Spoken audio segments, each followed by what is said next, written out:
చిట్యాల వ్యవసాయ మార్కెట్ అభివృద్ధికి ప్రభుత్వం భారీ నిధులను కేటాయించింది.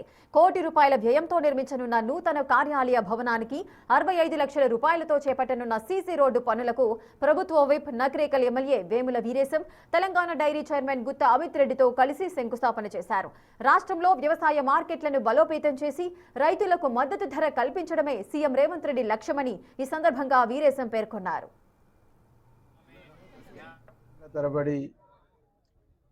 అప్పుడు 8 గ్రామాలు, ఇప్పుడు 11 గ్రామాలు పెరిగిన గ్రామాలతో కలిపి ఈ 11 గ్రామాలు చౌటుప్పల మున్సిపాలిటీ చౌటుప్పల మార్కెట్ కమిటీలో ఉండటం మూలంగా ఈ మార్కెట్కు ఆదాయం తగ్గినటువంటి ఒక పరిస్థితి చాలా ఏళ్ల తరబడి నడుస్తూ ఉంది.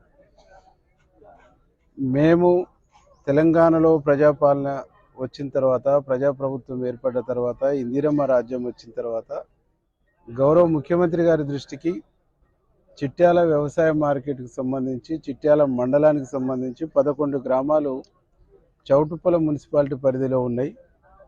ఆ గ్రామాల్ని చిట్యాల మున్సిపాలిటీకి ఇవ్వాలని చెప్పేసి, ఇందులో విలీనం చేయాలని చెప్పేసి మేము కోరిన వెంటనే గౌరవ వ్యవసాయ శాఖ మార్కెటింగ్ శాఖ మంత్రి తుమ్మల నాగేశ్వరరావు గారికి ఆదేశించటం, నిన్న జీవో ఇచ్చి మా 11 గ్రామాలని చిట్యాలకు ఇవ్వటం అనేటువంటిది చాలా సంతోషం.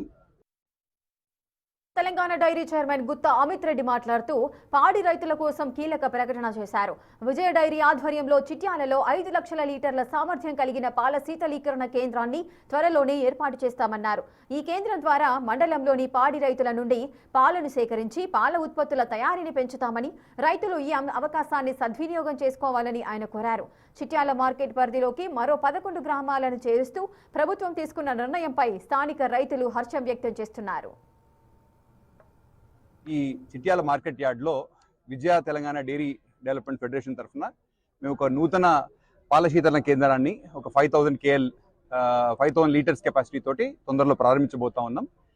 ఏఎంసీ పాలకవర్గ సభ్యుల సహకారంతో, డిస్ట్రిక్ట్ కోఆపరేటివ్ ఆఫీసర్ వాళ్ళ సహకారంతో కూడా మాకు ఆల్రెడీ ప్లేస్ శాంక్షన్ అయింది. తొందరలో ఆ పనులు కూడా ఎమ్మెల్యే గారి సహకారంతో ప్రారంభించి ఎమ్మెల్యే గారి ఆధ్వర్యంలో అతి తొందరలో దాని ప్రారంభోత్సవం చేసుకొని ఈ చిట్యాలకు సంబంధించిన చుట్టుపక్కల మండలాలు ఏవైతే ఉన్నాయో, మునుగోడు కానీ, లేకపోతే నార్కట్పల్లి కానీ, చౌటుప్పల్ కానీ, ఇక్కడ నుంచి చుట్టుపక్కల పాడి రైతుల నుంచి మనం సుమారు ఒక 5000 లీటర్ల నుంచి 10,000 లీటర్ల దాకా ప్రతిరోజు పాలు సేకరించేదానికి ఇక్కడ సామర్థ్యంతో ఇక్కడ కొత్త పాల శీతలీకరణ కేంద్రం రాబోతా ఉంది. ప్రజలందరూ కూడా భవిష్యత్తులో ఈ ఫెసిలిటీని ఏదైతే ఉందో వాడుకొని ఇక్కడ నుంచి మంచి పాడి పరిశ్రమకి సంబంధించిన అభివృద్ధి కార్యక్రమాలు ఏవైతే ఉన్నాయో అన్ని చేసుకుందామని చెప్పేసి కూడా ఎమ్మెల్యే గారి సహకారంతో అతి తొందరలో దాని ప్రారంభోత్సవం చేసుకోవాలని చెప్పేసి కూడా భావిస్తా ఉన్నాం. మీ అందరి సహకారం కూడా తెలియజేస్తున్నందుకు కూడా మరొకసారి అందరికీ కూడా ధన్యవాదాలు.